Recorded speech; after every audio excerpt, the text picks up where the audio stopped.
Well, yeah, listen, I had Jason Lee here Right. the other day from Hollywood Unlocked. And what he told me, which was actually interesting, I actually looked into this. I didn't realize the magnitude of the story, but Jason Lee was living in Stockton Mm-hmm. In the late 80s. And that was actually the first mass shooting in a school occurred in Stockton.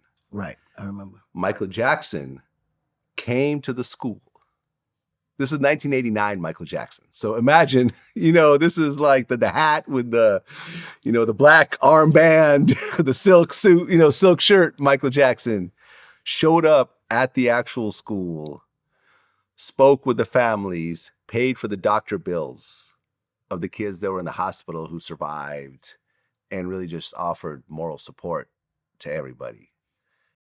Michael Jackson, one day I was getting ready for school and they said, Michael Jackson's on his way to Stockton. He's coming to meet with the kids. He's coming to the community. And I thought that was huge. He was already huge to me as a young black kid who danced in Stacey Adams and had the little curly hair and, was looking up to this guy like, damn, he's fly.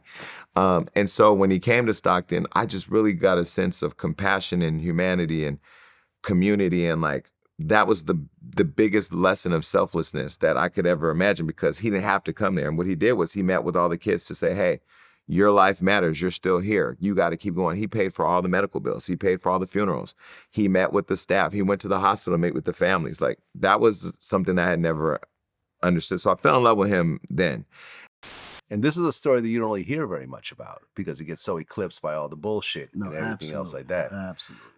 But Michael did in fact, truly care about kids. And I remember when I interviewed Tom Messero, we talked about how that first allegation came and he settled that allegation. People were in his ear like, listen, Michael, just give him a couple $1 million. You're going to make way more money afterwards. It'll go away and so forth. In retrospect, Michael told him that was the worst decision he ever made in his life. Right. Because instead of it going into the rearview Right. mirror, Right. it opened up a door of people saying, oh, He got to be guilty if he. well, there's a check associated with this. Right. And then you have the whole Leaving Neverland thing where the same kid that got on the stand and said that Michael never did anything to me, he was always just a great person. Right. Now suddenly the story changes and he's suing for $100 million, Right. which ended up getting thrown out in court anyways. Wow. That's interesting, man. Did you guys ever have conversations about how he always felt attacked and how everyone always like... Yeah, he did feel that the powers that be, he used to always say, treated him unfairly. And he used to always say, man, those are not good people. They're not good people, Akon. They're not good people. Be very careful, because they will use you until they can't use you no more, and then they'll find a way to destroy you, to grab everything that you have access to or possess, because they feel that he had too much access and real estate in the music catalogs, in the arena. Because Mike was a very smart businessman. Right. He owned like half of Sony ATV. Yeah, he was very, very smart. So he had more power than a black man should have in the business, put it that way.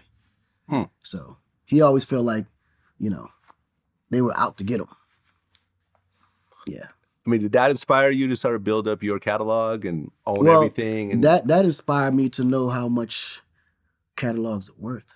Huh. You know what I mean? So it makes me think a lot before moving my catalogs around, and how do I maximize on this real estate? Because even, the future of the world is all content. yeah. So when you got a global name like mine, you got to be very careful of how you manage it.